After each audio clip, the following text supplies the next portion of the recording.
My name is Stan Ostern. I was born in 1935 in a small town in Poland called Stry. As I was only 4 years old when the war broke out, I have no memory of many of my family members. My grandparents were rounded up and didn't survive, went to a concentration camp called Belzec. And they told my mother and my uncle, "Go save yourself, we're too old." We were able to escape out of the ghetto because of my uncle's job. My uncle was on a cleanup squad. She had access in and out of the ghetto, so we were able to escape. And we got into the bunker and we came in there, and there were all these strange people. We didn't know anybody. Trying to get oriented and see what was going on, there were just a bunch of bunk beds with straw.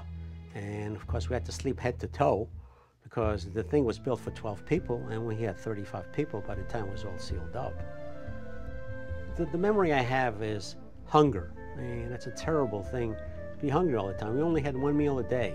It was stocked with some canned foods and dried food, but there was never enough for 35 people. It was planned for 12.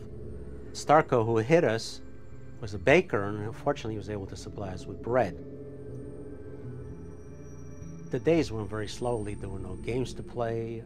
And of course there were squabbles, 35 people together in close quarters. We had to whisper because we couldn't make noise. Every time you heard noises, you were scared. And I was a scared kid when I came out of the bunker.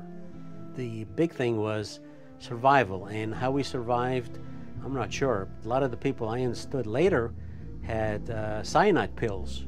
A cyanide pill, you just swallow that and it was instant death. Fear of being caught was just one of the great fears besides hunger. There were a lot of rats around. It became pretty tame. We used to crawl between our legs. If we saved any piece of bread, any crumbs, rats would find them somehow. Looking at one of those rats, and he looked pretty well fed. He was better fed than I was, and he was able to escape out of this bunker, out of this basically a hellhole, and see the sky. And I couldn't do that for 2 years.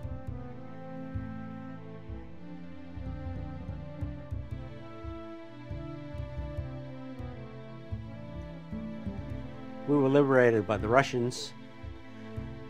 We came out of the bunker, of course, we hadn't seen daylight. So going out in the daylight and just squinting and looking at the sky and seeing grass was amazing. And more amazing was that we were going to get fed. That time I was 9 years old. I had lost maybe 20 pounds in that bunker because of the lack of food.